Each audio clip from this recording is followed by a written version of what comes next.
Hello, my name is David Wilkins, and I'm a member of the Bradenton, Sarasota branch of ASALH.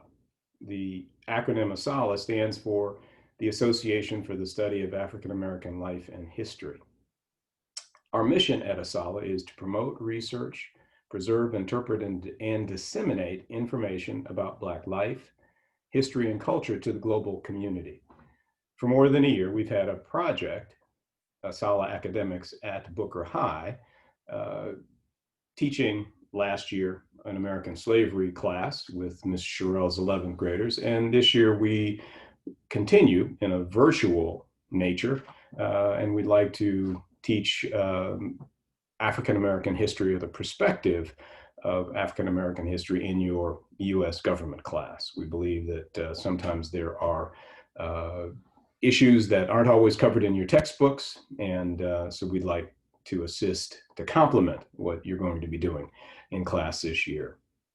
2020 is an election year, so we're going to begin by focusing on those amendments to the Constitution that directly relate to voting and the importance of voting. Before I go any further, if you are eligible to vote and have not yet registered, you still have time. October 5th is the deadline, and so I'd encourage you, and part of what we're trying to do in this video is to encourage you and those around you, older brothers and sisters or other family members, please register and vote. Again, October 5th is the deadline, and of course election day is November 3rd. So in your U.S. government class this year, you're obviously going to be studying the Constitution, the amendments, and I want to focus on three of those amendments, which we refer to as the Civil War amendments, the 13th, 14th, and 15th amendments. The 13th Amendment is, as you know, abolished slavery. The 14th Amendment guaranteed birthright citizenship, not just to formerly enslaved Black men after the Civil War, but to everyone born in America. The 14th Amendment also guarantees equal protection of the law and due process of law. And you're going to certainly focus on those two important concepts as you study this year. And lastly, the 15th Amendment, perhaps most relevant to voting. It was indeed the amendment after the Civil War that gave formerly enslaved Black men the right to vote. Not women, Black or white. Women would not gain the right to vote until the passage of the 19th Amendment many years later in 1920. So let's focus briefly on the Reconstruction era. This is the period immediately after the end of the U.S. Civil War, dating from about 1865 to 1877, where almost 2,000 Black men, because of the enactment of the 15th Amendment, were elected to office at the local level as postmasters or sheriffs, at the state level in the state legislatures and in the governorships, and at the federal level to U.S. senators, formerly enslaved men and freemen, as well as congressmen, almost 2,000. I'm sad to say that also during this Reconstruction era, more than 2,000 Black men and women were murdered as a result of attempting to exercise those constitutionally guaranteed rights.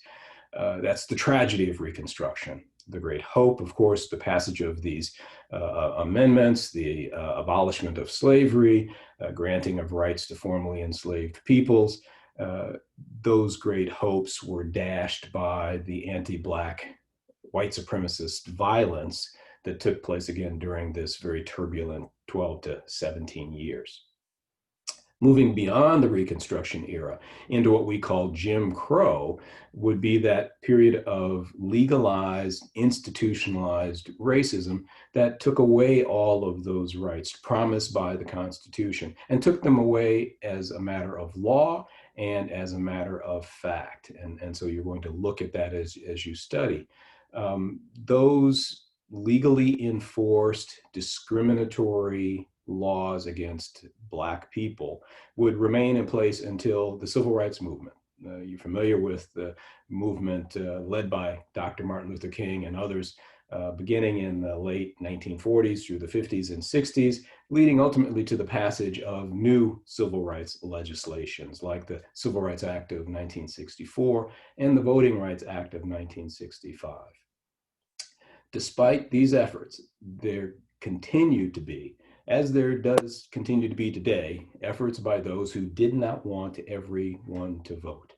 I'm going to share my screen, and if I can get this to work, I'm share a short video that makes the point better than I can. This was the position of one of our political parties back in the Reagan era. So let's take a quick listen. It's very short. Now, many of our Christians have what I call the goo-goo syndrome. Good government. They want everybody to vote. I don't want everybody to vote. Elections are not won by a majority of people. They never have been from the beginning of our country, and they are not now. As a matter of fact, our leverage in the elections, quite candidly, goes up as the voting populace goes down. So again, this is Paul Ryrick, and you see his background here, part of the, again, Republican Party during this era. And the intention, again, was that not everybody should vote. I'm going to stop my share and just make a couple of more comments as we get into the last video.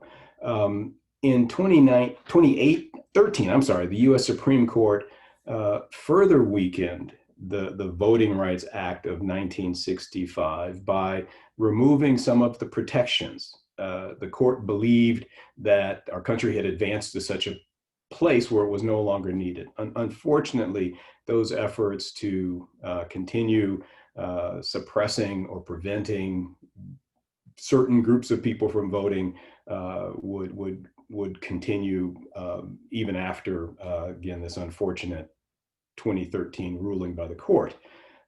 You've seen it in the form of voter ID laws requiring that people intending to vote have licenses with voter IDs. And unfortunately, not every American drives or needs to have a driver's license.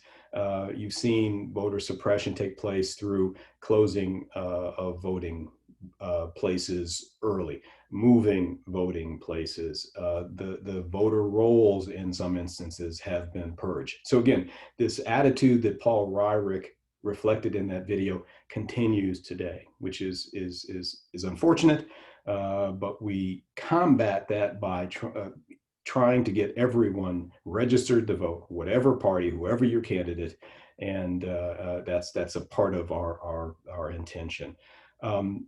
Lastly, the Florida, citizens of Florida, I should say, in 2016 passed a constitutional amendment to the Florida Constitution designed to restore the voting rights for people who had been formerly incarcerated. They finished their time in jail. They're now trying to regain their citizenship rights, and the people of Florida thought that was a good thing to do. Unfortunately, the Florida legislature did not think that that was such a good thing. The Florida governor supported the legislature in passing additional burdens on those former felons and their rights, again, to vote. And so the battle continues, and we just continue to try to make the case that every American under those amendments we've talked about should be able to vote, should be encouraged to vote, and supported in their pursuit of their constitutional rights. I'm going to share the screen again and show you one last video, and that should wrap it up for us here. This gentleman, I think, does an excellent job of making electoral votes, more than 270, more than enough to become the 44th president of the United States. He will be the first African American president of the United States. I've been broke all my life, but I kept hope all them nights. You see business in my city? Yeah, they closed all them twice. I was just riding down Salem, all them damn potholes. I can't drive. I know y'all can fix it faster, but I know y'all won't try. Don't nobody care about us. And that's wrong vote. Voted for Obama back in 2012. I remember that's when I had hope. He was saying, yes, we can. And everybody got less food stamps. And when I turned 21, I was still broke. I'd never vote again. I don't think I ever had a president make my life better. Did it all on my own. Ain't no politician ever do a nice gesture. I don't even know the man's name. I ain't never seen her one time ever. Tell me how she gonna help the city. What I'm supposed to do, write letters? What I'm supposed to do, blame Trump? He ain't never really gave a ain't nobody raised minimum wage. None of these jobs pay enough. I think they just want to keep us broke, cause they ain't putting nothing in place for us. This how all my people feel, but we gotta learn. We complain enough. Let me change it up. Everything I just said, everybody I know think the same way. See, they don't want to see us vote, and we never do, so we see the same thing. But all our votes really do count, and they'll never really let it show. So now I'm finna break it down, cause if I don't, you would probably never know. First thing first, you know back in middle school when they taught us, it was 3 branches of the government. We forgot it when we got older. It's the judicial, the legislative, and executive. But all we know is the executive. That's the mayor or the governor and the president. Now none of them 3 people make no laws. They just be checking them. The laws come to their desk and all they do is say no or yes to it. So when the news station tried to tell us that Barack Obama couldn't put us on, we was all salty at Obama when it was the Congress members all along. We gotta focus on the legislative branch. Yeah, they the ones that make the laws. Yeah, they the ones write how much food stamp money you get on the card. But when people that wanted to help us wanted the job, I know they probably lost. Cause we ain't even know their name, we ain't know their face, we ain't know it all. So the Congress or the State House, that's legislative, they make laws. So what we want from the president is what they do. Okay, y'all? See, they election every 2 years, but we don't never even go to those. The Congress, they can raise minimum wage, but we ain't even really know it though. So you know how back in '08, when we all voted for Obama, we was all supposed to go back in 2010 and vote for the Congress. Cause they the ones make child support laws. They the ones choose if your kids at school get to eat steak or corn dogs. The State House make the court calls. So if the country failed, then you can't say it's them, it's your fault. Cause y'all ain't know to vote for Congress members that was for y'all. And they don't gotta leave after 4 years, and we just let them sit. See, they don't want to tell you this. They want you to focus on the president. Now the third branch is the judicial, that's judges. They the reason why John Crawford and Trayvon ain't had justice. So when Meek Mill got locked up just for popping willies, we blame the judge and not the city when they let her get voted in, cause they ain't know who to vote against. Imagine life on the other side. Roads better, schools better, everybody get their license back, grocery store food better, custody of your kids back, homeless people get new shelters. If we gon' fix the U.S., we gotta start with them 2 letters, me and you. Somebody told us that the government wanna keep us broke, but the only reason why those people in the government is cause we ain't vote. And I ain't talking about the president, I'm talking about the ones we ain't know. See, they was gonna try to keep it low, but it's gonna hurt them when they see the pros. Every time you stay home, someone is making a decision about you, making decisions about the air you breathe, the water you drink, the food your kids eat, and how much money you bring home every 2 weeks. So every time you sit out an election, every time you don't show up because you think it doesn't matter, someone else is happy that you didn't show up, so they can make that decision for you. Vote.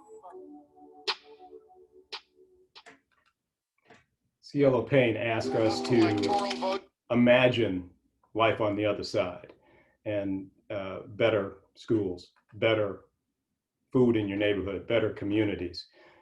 That's really all that voting is about. And he said it, I think, better than I could. Voting matters. And then again, encourage you, if you're eligible to vote, get registered and vote because it makes a difference to you, your family, and your community. Thank you.